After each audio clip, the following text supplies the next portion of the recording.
तो चलिए स्टार्ट करते हैं पार्ट सेकंड की डिस्कशन। तो इसमें जो आर्टिकल है बहुत ही इंपॉर्टेंट है, बहुत ही अच्छी नॉलेज इसमें हमें दी गई है। थोड़े से लेंथी हैं लेकिन बहुत ही इंटरेस्टिंग है और एक अच्छी जानकारी हमें प्रोवाइड कर रहे हैं। तो चलिए फर्स्ट आर्टिकल डिस्कस करते हैं।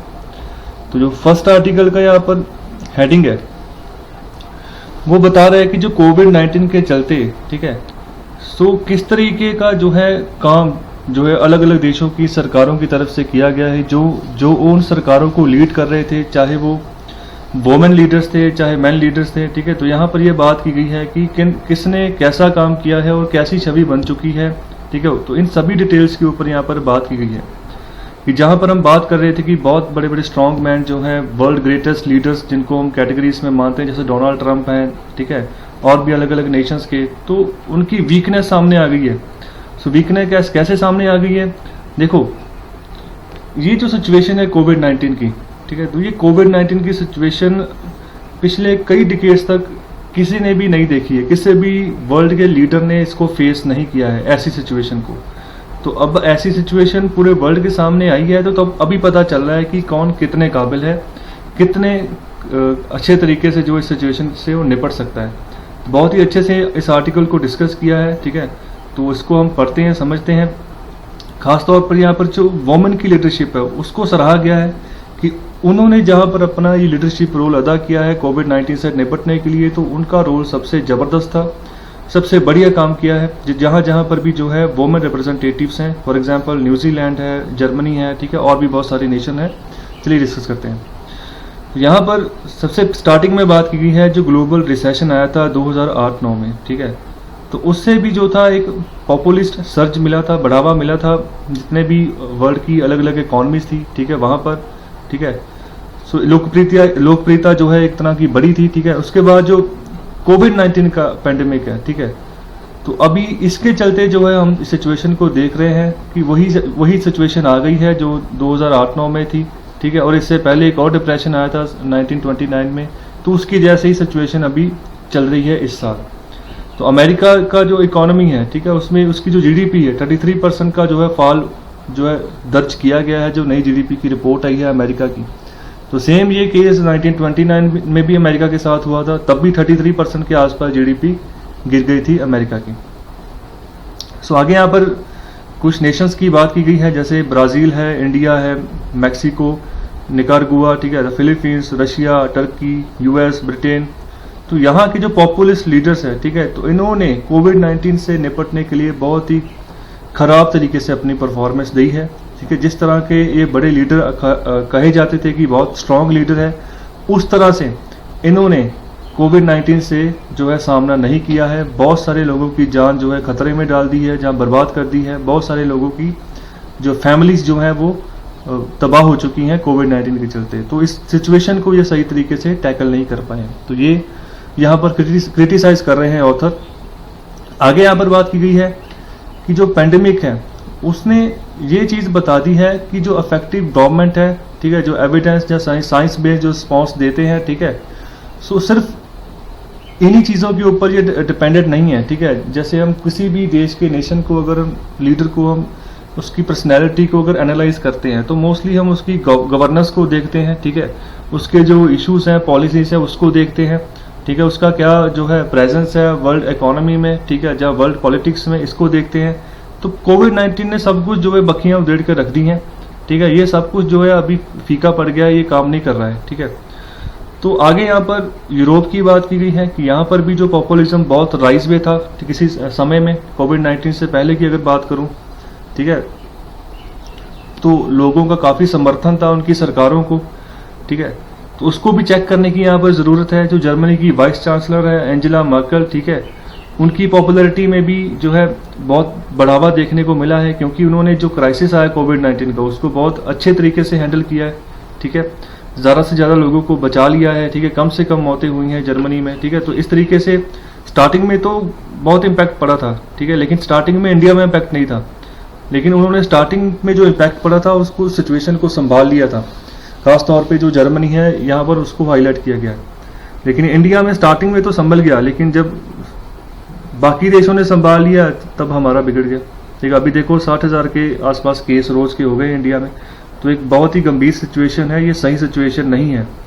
पहले लोगों के अंदर ज़्यादा डर था, ठीक है, उस समय केसेस कम थे, ठीक है, 126 दिनों के अंदर अंदर 2 लाख केस आए थे, ठीक है, जब स्टार्टिंग में कोविड-19 का यहाँ पर स्टार्टिंग हुआ थी इंडिया में। तो अभी जो है 4 दिनों के अंदर अंदर 2 लाख केस आ गए हैं, तो आप देखो कहाँ पर पहुँच गए हम। तो खतरा बहुत ज़्यादा बढ़ गया है, तो हमें सावधानी से अभी चलना चाहिए। जो भी गवर्नमेंट ने प्रिकॉशंस दी हैं उनको जो है समझकर अपना के हमें चलना होगा।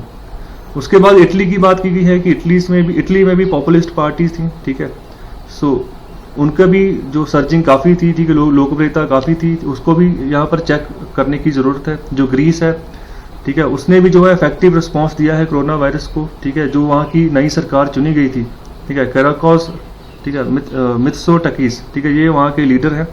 तो नई सरकार चुनी गई थी ग्रीस में, तो उन्होंने भी जो है ज़्यादा से ज़्यादा लोगों की जानें बचाई हैं, ठीक है, और अच्छे से जो है जो है टैकल किया है कोविड-19 को। सो आगे बात की गई है, it's a women's world, okay. So यहाँ पर जो डिस्कशन की गई है, जहाँ पर जिन मुल्कों में वोमेन लीडर्स जो हैं लीड कर रही हैं अपने नेशंस को, फॉर एग्जांपल नॉर्वे है, फिनलैंड है, ताइवान है, न्यूजीलैंड है और जर्मनी है। तो यहाँ पर बहुत बढ़िया तरीके से इन्होंने सिचुएशन को संभाला है। अगर हम कंपेयर करें जहाँ पर मैन जो है वो पावर में है, अगर उनसे कंपेयर करें तो सबसे बढ़िया रिजल्ट, सबसे बढ़िया परफॉर्मेंस जो है उन्होंने दी है, जहाँ पर वोमेन जो है वो सरकारें चला रही हैं, अपने देश की जो अध्यक्ष हैं, प्रेसिडेंट है या प्राइम मिनिस्टर है। तो ये एक तरह का तमाचा भी है, थप्पड़ भी है, ठीक है। जो अगर हम मीडिया की बात करें, हमेशा से जो है अगर हम बोलें कि मर्द प्रधान जो है देश की जो है हम बातें करते हैं, ठीक है, हमेशा जब भी बात करते हैं जो वोमेन्स है उनको हम जो है इनकरेज नहीं करते कि वो भी यहाँ पर आएँ, पॉलिटिक्स में आए, आगे बढ़े। तो अभी भी इंडिया में, ठीक है, जितनी रिजर्वेशन होनी चाहिए, जैसे मेंस की अगर रिजर्वेशन 50% हो तो 50% जो वुमेन के पास हो, लेकिन ऐसा कोई बिल अभी तक इंडिया में नहीं आया है, ठीक है। 33% का बिल आया था, वो भी कोलैप्स हो गया था 2009-10 के आसपास। तो अभी भी वुमेन्स की उतने लेवल पर रिप्रेजेंटेशन हमारी पार्लियामेंट में नहीं जितनी होनी चाहिए। तो ये यहाँ पर सोचने की बात है। कहने का मतलब कि वुमेन की जो है वो भी अच्छे से देश को चला सकती हैं अगर उनको लीडरशिप दी जाए। आगे यहाँ पर बात की गई है कि जो पैंडेमिक है, ठीक है, तो वो जो है एक परमानेंट जो रिवर्सल लेके आ सकता है जो पॉपुलेशन में, जो कि लोग देखते हैं कि जो मैन है वही अच्छे तरीके से सरकारें चला सकता है। तो इसमें एक रिवर्सल आने वाले समय में पैंडेमिक ला सकता है, चेंज आएगा, लोगों की थिंकिंग में चेंज आ सकता है। तो पहला तो बड़ा सिग्नल अभी आ जाएगा नवंबर 2020 में, जब यूएस में इलेक्शन होंगे, ठीक है, जिसको कि दुनिया का नंबर 1 कंट्री कहा जाता है हेल्थ सेक्टर में, ठीक है। तो कौन कहता है इसको नंबर 1 सेक्टर जो कंट्री है कि हेल्थ सेक्टर में सबसे बढ़िया है यूएस? सो ये कहता है न्यूक्लियर थ्रेट इनिशिएटिव, ठीक है, उसके बाद Johns Hopkins centre for health security, इसके बाद द इकोनॉमिस्ट इंटेलिजेंस यूनिट, और लास्ट में है the global health security index. तो ये चारों के चारों जो ऑर्गेनाइजेशंस हैं, सो जो है ये अमेरिका को रैंक 1 बताती हैं हेल्थ सेक्टर में, ठीक है। तो लेकिन अभी पैंडेमिक के चलते इनका भी धज्जियां उड़ चुकी हैं, पोल खुल चुकी है, ठीक है। हालांकि ये डेवलप्ड हैं, ठीक है, इनकी जितनी पॉपुलेशन है उसके हिसाब से इनके पास हॉस्पिटल्स, हेल्थ केयर फैसिलिटीज हैं, लेकिन फिर भी ये कंट्रोल नहीं कर पा रहे हैं, ठीक है। तो आगे यहाँ पर और बात की गई है कि जो ये एडवांस इकोनॉमीज हैं, ठीक है, ये परफॉर्मेंस इनकी अच्छी नहीं हो रही है। दूसरी बात यहाँ पर बात बोली गई है ब्रिटेन की, तो इसको रैंक 2 बोला गया है इस इंडेक्स में, ठीक है। तो उसकी भी परफॉर्मेंस यूरोप में सबसे बदतर थी, ठीक है। तो वहाँ पर भी एक पॉपुलिस्ट लीडरशिप है, ठीक है। तो अभी उनका ज़्यादा जो फोकस था ब्रेग्जिट के ऊपर था, ठीक है।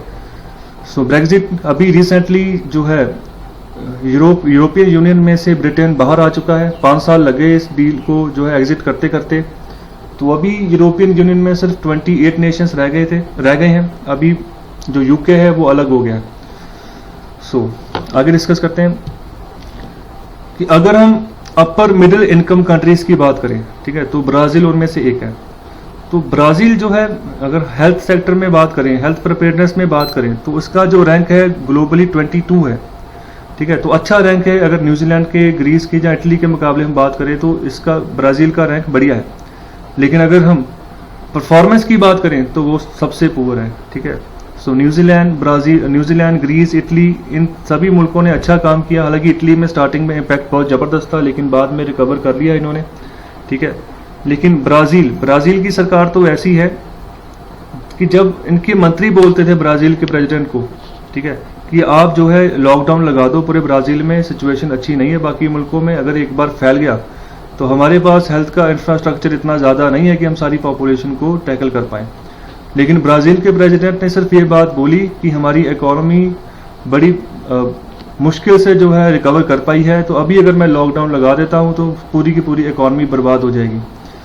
लेकिन उन्होंने अपने मिनिस्टर्स की नहीं सुनी। जो मिनिस्टर्स उनको बात बात बोलते थे कि आप लॉकडाउन लगाओ, तो उनको ही मंत्रालय से निकाल दिया, ठीक है। फिर बाद में जब पैंडेमिक अच्छे लेवल से फैल गया ब्राज़ील में, तब जो था ब्राज़ील में फिर बोला गया कि अब लॉकडाउन लगाओ, ठीक है। फिर ज़्यादा से ज़्यादा मौतें होनी शुरू होगी ब्राज़ील में, ठीक है। बाद में अकल आई, फिर लॉकडाउन लगाया, फिर जो हेल्थ सेक्टर है उसके ऊपर फोकस किया। तो यहाँ पर मैं सीधे सीधे ब्राज़ील अगर उसने अच्छी परफॉर्मेंस नहीं दी है तो उसका जो मैं रीज़न मानता हूँ वो है ख़राब लीडरशिप जो अदा की है ब्राज़ील के प्रेसिडेंट ने, ठीक है। सो ये बहुत ही गलत बात है, ठीक है।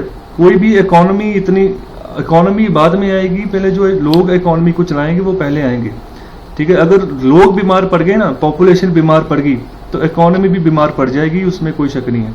तो पॉपुलेशन जितनी बढ़िया होगी, जितनी स्ट्रांग होगी, जितनी एक्टिव होगी, जितनी हेल्दी होगी, उतनी ही बढ़िया उस देश की इकोनॉमी होगी। ये सबसे पहली बात आती है अगर हमने कोई भी गवर्नमेंट चलानी है, गवर्नेंस देनी है। तो इसी की तरह जो लोअर मिडिल इनकम कंट्रीज हैं, जैसे इंडिया एक लोअर मिडिल इनकम कंट्री में से एक है, ठीक है।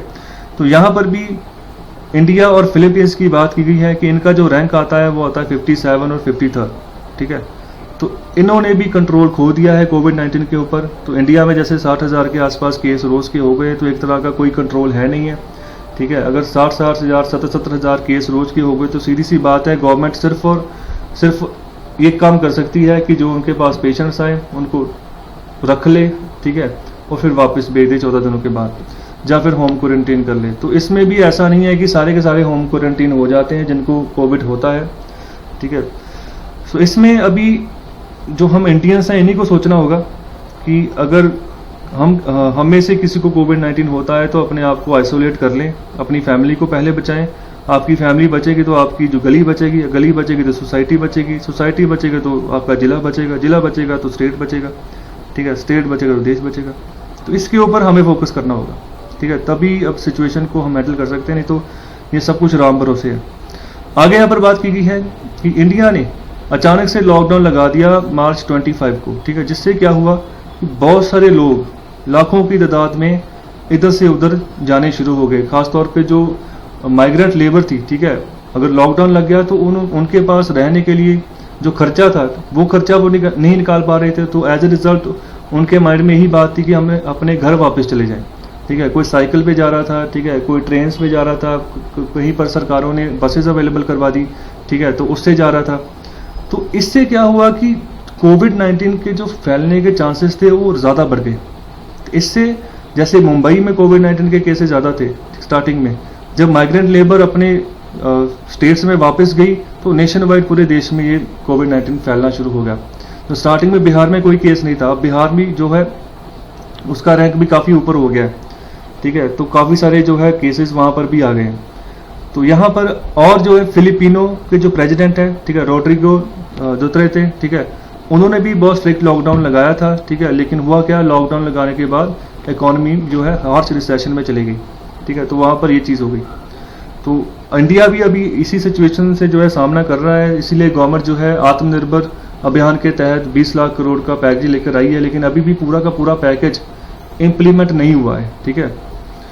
सो और जो यहाँ पर बात की गई है, such strong man top down cycle tactics are no match for a virus, ठीक है। तो इनका कोई मैच नहीं है वायरस के साथ। जो हम टैक्टिक्स लगाते हैं कि जो हमारी स्ट्रॉन्ग लीडरशिप है, जो स्ट्रॉन्ग मैन जो काम कर रहे हैं, ठीक है, तो ये बहुत बढ़िया काम करेंगे, बहुत बढ़िया सरकार चलाएंगे, तो मिस मैच हो गया है, कोई मैच नहीं है वायरस के साथ। ये कोई टैकल नहीं कर पाए हैं, परफॉर्मेंस जैसी होनी चाहिए थी वैसी ये नहीं दे पाए हैं।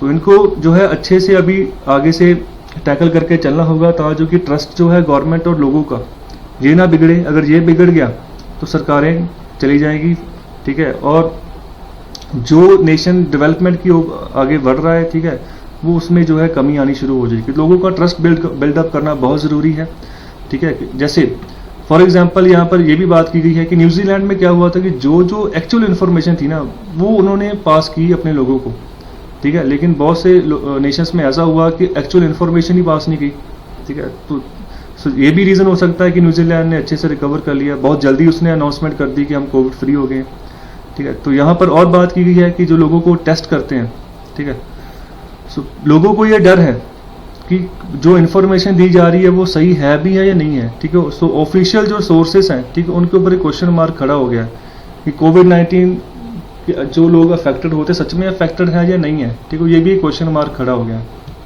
सो आगे बात की गई कि जो गवर्नमेंट का रोल होता है बहुत ही अहम होता है, बहुत ही क्रिटिकल होता है, ठीक है। सो अगर हम कोई ग्लोबल फाइनेंशियल क्राइसिस की बात करें, ठीक है, तो ये तो अलग है, ये फिर भी सही हो जाएंगे। लेकिन अगर जिंदगी ही चलेगी तो उसको वापस कैसे लेकर आओगे, ठीक है। तो अभी जो सिचुएशन है ये ग्लोबल फाइनेंशियल क्राइसिस के समय में जो सिचुएशन होती है उससे कहीं बढ़तर सिचुएशन है, ठीक है। तो इसको उस हिसाब से टैकल करने की ज़रूरत है। सो गवर्नमेंट को चाहिए सस्टेन लिवलीहुड्स, ठीक है, लोगों की जान बचानी है, ज़्यादा से ज़्यादा तरीके से लोगों की लाइफ के ऊपर फोकस किया जाए, ठीक है। सो अभी के जो लीडर्स हैं, फॉर एग्जांपल यूएस की बात की गई है, ठीक है, ब्रिटेन की बात की गई है, तो ये नाकाबिल रहे हैं इस सिचुएशन से निपटने के लिए। इनके पास हालांकि दुनिया का सबसे वेल डेवलप्ड हेल्थ सिस्टम था, ठीक है, ब्रिटेन और यूएस की बात करें, ठीक है, तब भी जो है ये अपने जो पॉपुलेशन है वो नहीं बचा पाए।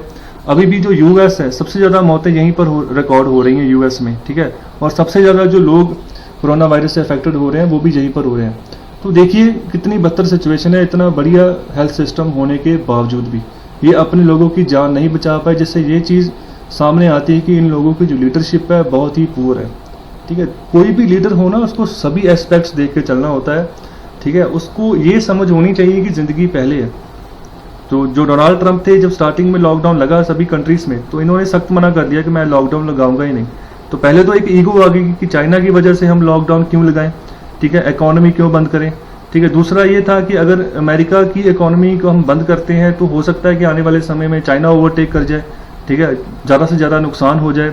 तो इन सभी ख्यालों के अंदर ही उलझा रहा यूएस, ठीक है, यूएस की सरकार।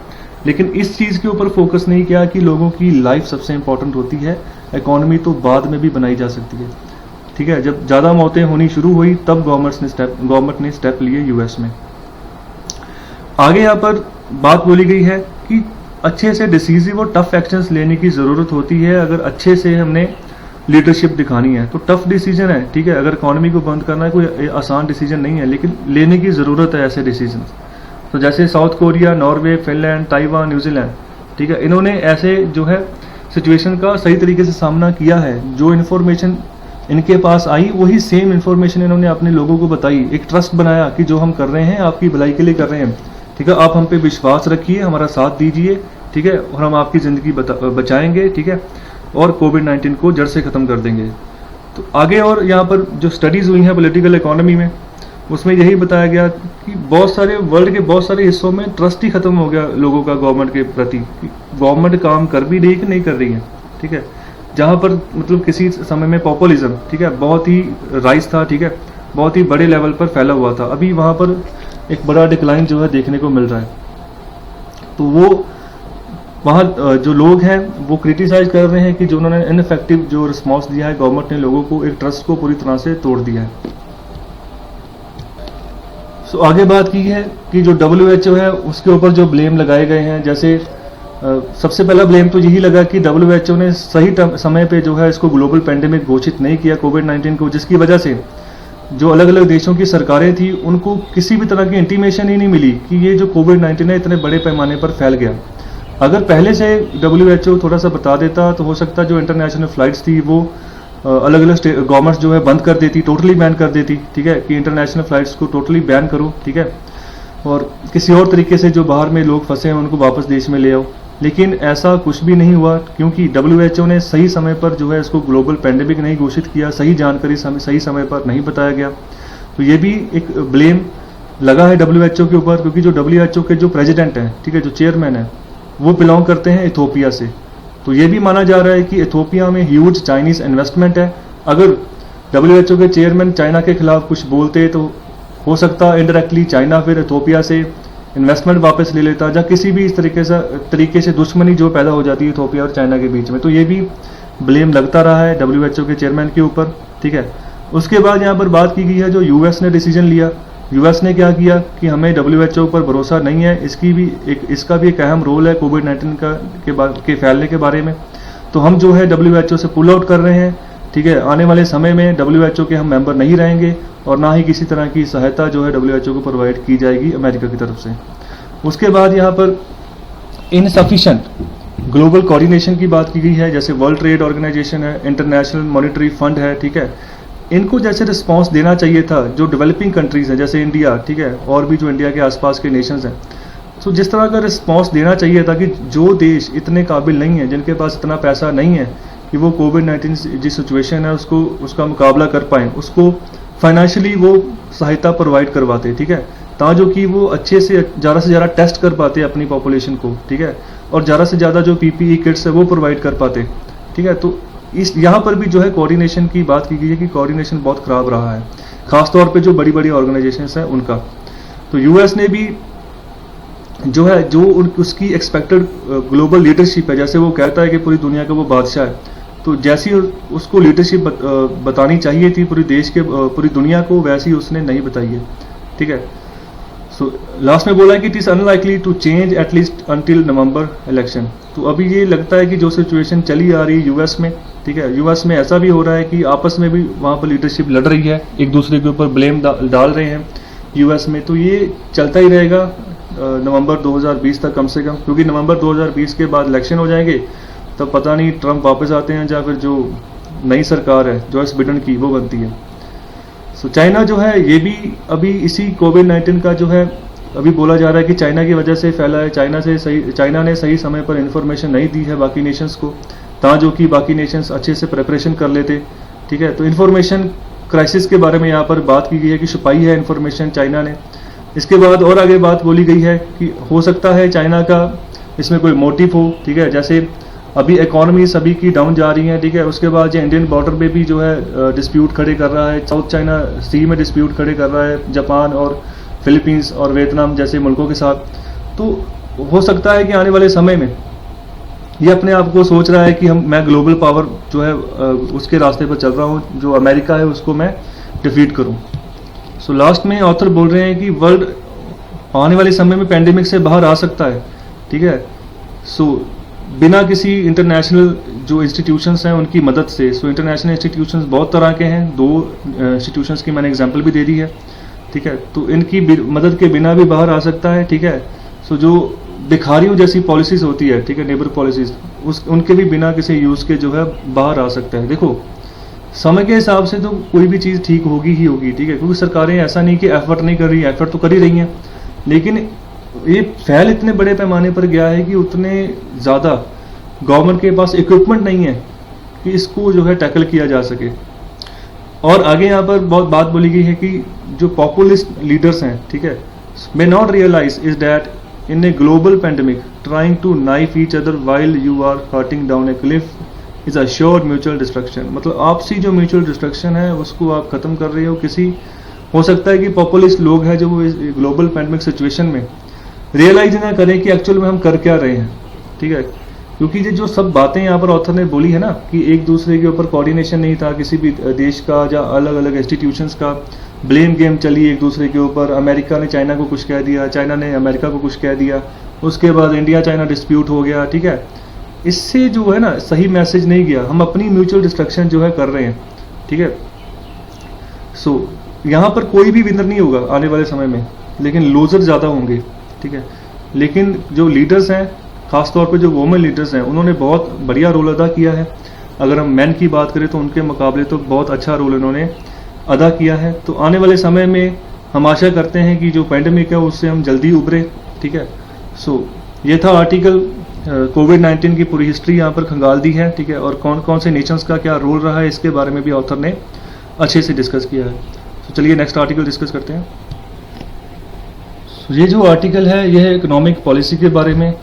यहाँ पर ज़्यादा से ज़्यादा इन्वेस्टमेंट करने की बात की गई है कि इंडिया में ज़्यादा से ज़्यादा इन्वेस्टमेंट की ज़रूरत है, ठीक है। तो और गवर्नमेंट ऑफ इंडिया की भी यहाँ पर सिचुएशन बता दी है। स्टार्टिंग में आर्टिकल में यहाँ पर बोला जा रहा है कि गवर्नमेंट ऑफ इंडिया इस चीज़ में विश्वास रखती है कि आने वाले समय में उनकी इकोनॉमी रिकवर होगी, ठीक है, कोविड-19 का जो इम्पैक्ट पड़ा है उससे।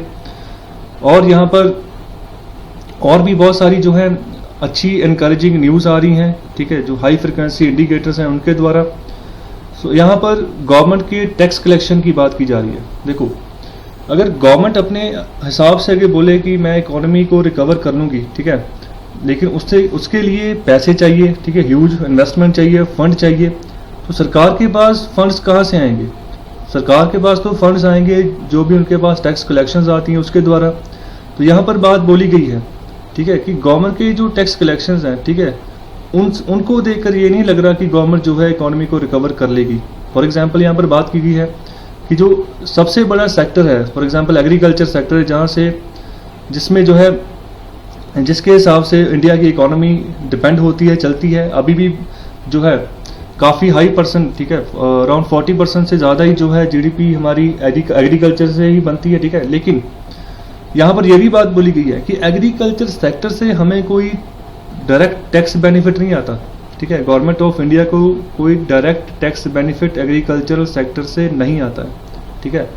चाहे अच्छा मानसून हो, ठीक है, चाहे अच्छी रूरल कंजप्शन हो, चाहे कुछ भी हो, ठीक है, लेकिन गवर्नमेंट को कुछ बेनिफिट नहीं होता है एग्रीकल्चर सेक्टर से।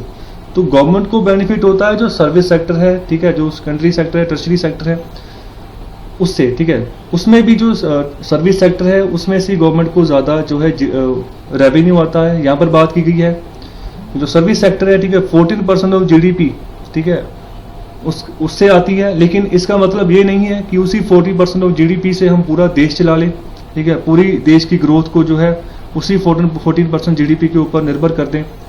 तो यहाँ पर लिमिटेशन है गवर्नमेंट की स्पेंडिंग के ऊपर, ठीक है।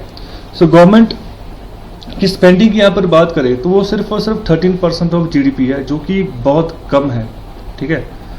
सो रियलिटी यहाँ पर ये है कि इन्वेस्टमेंट तो है, लेकिन सिर्फ एक ही सेक्टर से हम कोशिश कर रहे हैं कि एक ही सेक्टर से रेवेन्यू जनरेट करें और उससे जो पैसा आए वो हम जो है समाज सेवा के लिए भी लगा दें, ठीक है, हेल्थ फैसिलिटीज़ के लिए लगा दें, और जो इंफ्रास्ट्रक्चर प्रोजेक्ट्स हैं उनके लिए भी लगा दें। तो ये बहुत दिक्कत की बात है गवर्नमेंट ऑफ इंडिया के लिए, ठीक है। तो अगर हमें एक डबल डिजिट ग्रोथ चाहिए, सो डबल डिजिट ग्रोथ मतलब जैसे 10%, 11, 12%, ये डबल डिजिट है। अभी तक इंडिया की ग्रोथ जो है सिंगल डिजिट तक ही चल रही है, ठीक है। जब 2014 से पहले की जो गवर्नमेंट थी उसमें लग रहा था कि जो डबल डिजिट ग्रोथ हो जाएगी, लेकिन वो भी जो है 8% के आसपास आके रुक गई। तो उसके बाद नीचे ही गई है ग्रोथ इंडिया की। तो अगर हमें डबल डिजिट ग्रोथ चाहिए तो जीडीपी का 40% जो है वो उसकी इन्वेस्टमेंट इंडिया में होनी चाहिए, ठीक है। तो 40% ऑफ जीडीपी की इन्वेस्टमेंट की ज़रूरत है अगर हमें डबल डिजिट की ग्रोथ चाहिए, तो जो कि बहुत टफ है, ठीक है। तो इसीलिए गवर्नमेंट जो है अलग अलग प्रपोजल्स निकालती है कि फॉरेन डायरेक्ट इन्वेस्टमेंट आए, ज़्यादा से ज़्यादा बाहर की कंपनीज इंडिया में इन्वेस्ट करें, ताकि जो प्रोडक्शन है इंडिया में हो और इंडिया में प्रोडक्शन उसकी ग्रोथ हो। जितनी ज़्यादा प्रोडक्शन बढ़ेगी उतनी ज़्यादा जो जीडीपी बढ़ जाएगी, जितनी ज़्यादा जीडीपी बढ़ जाएगी उतनी ज़्यादा इनकम बढ़ जाएगी, जितनी ज़्यादा इनकम होगी उसके हिसाब से उतना ही गवर्नमेंट के पास रेवेन्यू आना शुरू हो जाएगा, क्योंकि जितनी ज़्यादा प्रोडक्ट्स बनाएगी गवर्नमेंट टैक्स लगाएगी, ठीक है, और गवर्नमेंट के पास भी इनकम आएगी और जो लोग प्रोडक्ट्स बना के बेच रहे हैं उनके पास तो आएगी ही आएगी इनकम। तो यहाँ पर और बात बोली गई है कि we know that from the experience of East Asia. So East Asia जो जितने भी कंट्रीज हैं, जैसे एशियान कंट्रीज हैं, जहाँ पर मलेशिया, इंडोनेशिया, फिलीपींस, ठीक है, ब्रूनेई, ये सारे जो मुल्क आते हैं, तो इनकी हम एग्जांपल ले सकते हैं। यहाँ पर भी जो है काफ़ी अच्छी ग्रोथ देखने को मिली है। तो इंडिया के जो हाईएस्ट ग्रोथ ईयर्स थे वो थे 2003 से लेकर 2008 तक, ठीक है, जहाँ पर हम 36% जो है हमने ग्रोथ की है, ठीक है। सो यहाँ पर आगे बात बोली गई है, उसके बाद जो है गिरावट ही देखने को मिली है, ठीक है। तो इन्वेस्टमेंट है वो अपने आप रिवाइव नहीं हो सकती, इन्वेस्टमेंट लानी पड़ेगी किसी ना किसी तरीके से। तो अभी तक हम 40% का जो जीडीपी लेवल है उस तक हम नहीं पहुंच पाए हैं। आगे बात की गई है गवर्नमेंट को जो है वट एवर इट टेक्स, ठीक है, वो जो स्ट्रेटेजी है वो अपनानी पड़ेगी।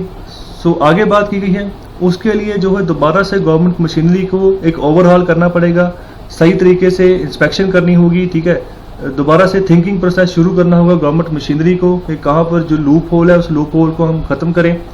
गवर्नमेंट ऑफ इंडिया को फोकस करना चाहिए, ऐसे एफर्ट लगाने चाहिए जिससे जो है बाहर से इन्वेस्टमेंट जो है अट्रैक्ट हो, ठीक है। इंसेंटिव्स देने चाहिए कि ज़्यादा से ज़्यादा इन्वेस्टमेंट आए, ठीक है। मैक्सिमम प्रोडक्शन के ऊपर फोकस करना होगा डोमेस्टिक और फॉरेन इन्वेस्टर्स की बदौलत, ठीक है। फॉरेन इन्वेस्टर्स इंडिया में पैसा लगाएं, ज़्यादा से ज़्यादा डोमेस्टिक प्रोडक्शन हो, जितनी ज़्यादा प्रोडक्शन होगी इनकम उतनी ज़्यादा होगी और गवर्नमेंट का रेवेन्यू भी उससे बढ़ सकता है।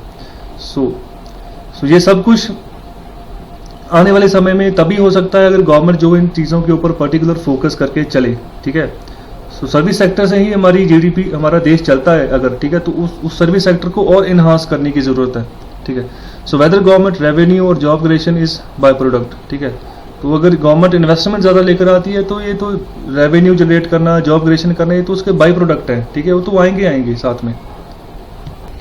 सो आगे यहाँ पर बात की गई है कि जो प्राइम मिनिस्टर नरेंद्र मोदी हैं उनको भी अच्छी सेंस है कि हमें क्या क्या चीज़ें चाहिए, इन्वेस्टमेंट कैसे लेकर आएँ। तो अभी जब वो अपने स्टार्टिंग के कार्यकाल में जब जाते थे फॉरेन नेशनल्स में, ठीक है, तो बाहर के लीडर्स से मिलते थे तो वहाँ पर उनका फोकस यही होता था कि किसी न किसी तरीके से इन्वेस्टमेंट इंडिया में आए। तो यहाँ पर उनकी एक इनोवेशन की बात की गई है कि जो उन्होंने फर्स्ट टर्म में एक इनोवेशन लाए थे जिसका नाम था इन्वेस्ट इंडिया, ठीक है। तो इसमें उनको पता था कि बहुत सारी लिमिटेशंस उनकी ब्यूरोक्रेटिक मशीनरी में है, ठीक है, फिर भी उन्होंने जो था इन्वेस्ट इंडिया को रिवाइव किया, ठीक है। जॉइंट वेंचर बनाया जो इंडस्ट्रीज चैम्बर्स थे और गवर्नमेंट ऑफ इंडिया दोनों के बीच में, ओके। सो इसमें से जो इन्वेस्ट इंडिया का जो कैंपेन चला, जो प्रोग्राम चला, ठीक है, उसमें से जो 51% का जो शेयर होल्ड था वो इंडस्ट्रीज के पास था, जो प्राइवेट सेक्टर था उसके पास था, और जो चेयरमैनशिप थी इन्वेस्ट इंडिया की वो थी गवर्नमेंट ऑफ इंडिया के पास। तो इंडिया का जिसमें जैसे प्राइवेट सेक्टर है तो वो बहुत बड़ा है, वहाँ पर स्टाफिंग बहुत ज़्यादा है, ठीक है, प्राइवेट सेक्टर माइंडसेट ज़्यादा बड़ा है, ठीक है। तो यहाँ पर एक क्लोज कनेक्ट बना गवर्नमेंट और प्राइवेट सेक्टर के बीच में इन्वेस्ट इंडिया के चलते, ठीक है। इन्वेस्ट इंडिया जो प्रोग्राम था उसने बहुत बढ़िया काम किया, ठीक है। जो सर्विसेज थी, प्राइवेट सेक्टर के प्रोजेक्ट्स थे, ठीक है, उनको और फ्रूटेशन प्रोवाइड की, ज़्यादा से ज़्यादा डेवलप हों, ठीक है। पिछले 3 और 4 सालों की अगर हम बात करें तो एक की डिफरेंशिएटर के तौर पर जो है काम किया है इन्वेस्ट इंडिया प्रोग्राम ने, ठीक है। गवर्नमेंट एजेंसीज की अगर बात करें तो लास्ट में यहाँ पर बात बोल रहे हैं कि हालांकि बहुत बढ़िया एफर्ट और सक्सेस भी जो है इन्वेस्ट इंडिया प्रोग्राम को मिली है, लेकिन जो इन्वेस्टमेंट आनी चाहिए थी इंडिया में वो इतनी इन्वेस्टमेंट नहीं आ सकी जितनी की चाहिए थी, ठीक है। जितना प्रमोशन इन्वेस्टमेंट का चाहिए थी उतनी इन्वेस्टमेंट अभी भी ज़रूरत है कि अभी आए, ठीक है। सो अभी भी जो है हमारे पास जो खामियां हैं कि जो पावर टू ड्राफ्ट पॉलिसीज, मतलब जो जैसे टैरिफ लगाती है गवर्नमेंट ऑफ इंडिया, अगर कोई बाहर की इंडस्ट्री इन्वेस्ट करती है, ठीक है, पैसे लगाती है तो उसको पावर चाहिए, ठीक है। तो ऐसे जो है हमें पॉलिसीज के ऊपर फोकस करना चाहिए कि सस्ते से सस्ते बिजली हम प्रोवाइड करें, जो इन्वेस्टर्स आए, ठीक है, सस्ते से सस्ती जो इंफ्रास्ट्रक्चर है वो प्रोवाइड करें, सस्ते से सस्ता जो लैंड है वो प्रोवाइड करें, ताकि कि जितनी भी दिक्कतें आती है ना किसी भी इन्वेस्टर को वो कम से कम हो। तो उसके लिए जो है हमें अपने जो क्लियरेंसेस का जो प्रोसीजर है, ठीक है, और जो रूल्स हैं जो किसी तरह का ऑब्स्टेकल खड़ा करते हैं इन्वेस्टर के सामने, उनको ख़त्म करना होगा। तो न्यूजीलैंड जो ईज़ ऑफ डूइंग बिजनेस में टॉप पर है, वो इसीलिए है कि वहाँ पर जो इन्वेस्टमेंट आती है ना तो इन्वेस्टर को कोई ज़्यादा परेशानी नहीं होती, वहाँ पर कोई ज़्यादा ऐसे सर्कमस्टांसेस नहीं रखेंगे कि आपको अलग अलग जो प्रोसीजर से गुजरना होगा अगर आपने इन्वेस्टमेंट करनी न्यूजीलैंड में। इंडिया में ऐसा है तो इसके बहुत सारे रीज़न भी है।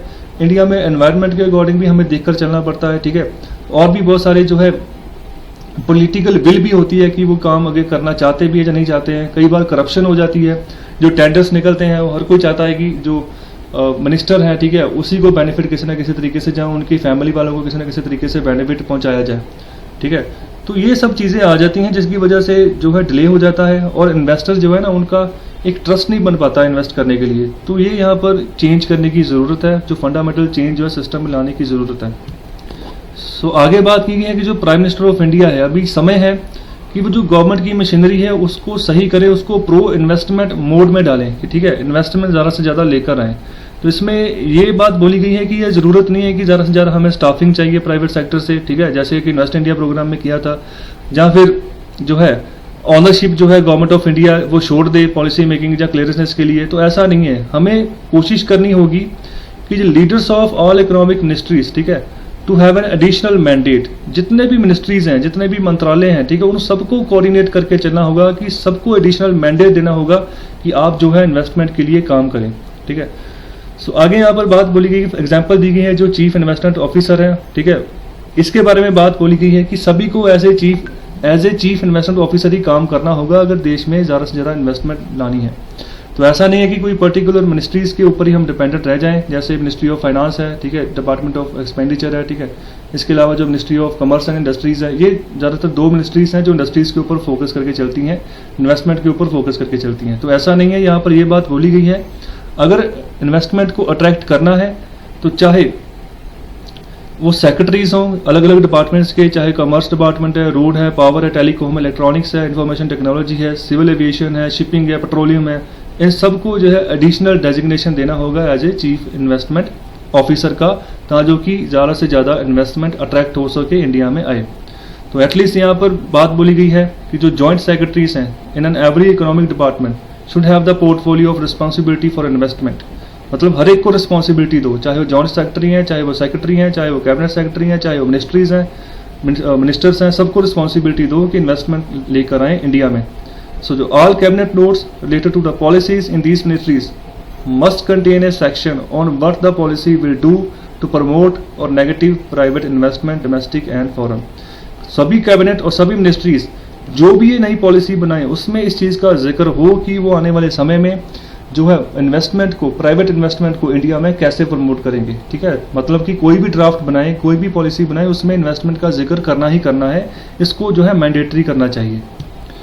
तो लास्ट में ये बात बोली गई है कि अभी करंटली जो इन्वेस्टमेंट के ऊपर जो फोकस करके चलते हैं वो है डिपार्टमेंट ऑफ इकोनॉमिक अफेयर्स, जो कि मिनिस्ट्री ऑफ फाइनेंस के अंदर आता है, जो और दूसरा है department for promotion of industries and internal trade, जो कि ministry of commerce and industries के पास आता है। तो इन दोनों की ही जिम्मेदारी नहीं है कि इन्वेस्टमेंट लेकर आएँ, ठीक है। और अभी जो मैंने बात की थी कि हर एक मिनिस्ट्री, हर एक डिपार्टमेंट, हर एक कैबिनेट सेक्रेटरी जो है उसको मैंडेट देना होगा कि वो इन्वेस्टमेंट के ऊपर काम करे। अगर गवर्नमेंट कोई पॉलिसी भी बनाती है, कोई मिनिस्ट्री नई पॉलिसी बनाती है, तो उसमें जो है इन्वेस्टमेंट की प्रमोशन का जिक्र होना ही होना चाहिए। तो हमें सबके ऊपर जो है ये फोकस देना होगा। कोई भी पॉलिसी आती है, सिर्फ ये दोनों मिनिस्ट्री का काम नहीं है, अभी सब मिनिस्ट्रीज के ऊपर ये काम देना होगा अगर अच्छे से इन्वेस्टमेंट आने वाले समय में हमें करनी है। तो जो नया फोकस है इन्वेस्टमेंट के ऊपर हमें करना होगा। अगर हमें परफेक्ट इन्वेस्टमेंट चाहिए तो उसके लिए अच्छे से हमें तैयारी करनी होगी। अगर हमें आने वाले समय में जो हमने कॉल दी थी कि हम आत्मनिर्भर भारत बनाएंगे, अगर ये आत्मनिर्भर भारत बनाना है तो ठीक है, तो फर्स्ट कंडीशन जो है सबसे ज़रूरी है अगर हमने दूसरी कंडीशन तक पहुंचना है, ठीक है। अगर इन्वेस्टमेंट लेकर आनी है तो आत्मनिर्भर बनना है तो हमें जो है पॉलिसी चेंज लाना होगा, ठीक है। सभी को जो है इसका काम देना होगा कि वो इन्वेस्टमेंट के ऊपर काम करें। So with some effort India can become the favour destination for all. So थोड़ा सा एफर्ट करेंगे तो इंडिया जो है एक बढ़िया डेस्टिनेशन बन सकता है जो बाहर के इन्वेस्टर्स हैं उनके लिए। तो ये था आज का आर्टिकल, जो सेकंड पार्ट था एडिटोरियल डिस्कशन का। तो यहाँ पर हमने 2 आर्टिकल्स डिस्कस किए हैं, बहुत ही इंटरेस्टिंग और ज़बरदस्त आर्टिकल्स थे। आई होप आपको समझ आई होगी। तो इसको ज़्यादा से ज़्यादा आप शेयर करें, लाइक करें, सब्सक्राइब करें, ओके, और वहाँ तक पहुँचाएँ जहाँ पर इसकी ज़रूरत है, ठीक है। जो बच्चे पढ़ना चाहते हैं, आगे बढ़ना चाहते हैं, ठीक है, सो इस एडिटोरियल को वो सुने, ठीक है, तो उनका एक माइंड बनेगा, माइंड डेवलप होगा, जो बुक वार्मिंग का जो एक कीड़ा है, ठीक है, वो खत्म होगा। तो ये एडिटोरियल डिस्कशन का मतलब सिर्फ यही नहीं है कि जिन्होंने एग्जाम क्रैक करना है वही पढ़ें, ठीक है। इससे आपको एक मेंटल अवेयरनेस मिलेगी, मेंटल एबिलिटी बढ़ेगी, ठीक है। आपको जो थिंकिंग है वो प्रोसेस बढ़िया होगा, पॉजिटिव थिंकिंग डेवलप होगी अगर आप इन एडिटोरियल डिस्कशन को सुनते हैं। तो आपकी लाइफ में आने वाले समय में बहुत बढ़िया फ़ायदा होने वाला है, ठीक है। अगर आप इन डिस्कशंस को फोकस करके चलते हैं, सुनते हैं, समझते हैं, जब इनको आप डेली सुनोगे ना, डेली इनकी आदत डालोगे, तो आप जब समाज में विचरोगे, जब किसी भी टॉपिक पे आप बात करोगे, तो आपका दिमाग ऑटोमेटिकली जो है आंसर देगा सोसाइटी में, ठीक है। तो आप किसी के सामने भी अगर बात कर रहे हो कोई, तो आप ज़बरदस्त आंसर देने की हालत में पहुंच जाओगे, कोई भी क्वेश्चन अगर आपके सामने आता है। सो बहुत बहुत शुक्रिया, धन्यवाद। Like, share and subscribe. Okay, good bye.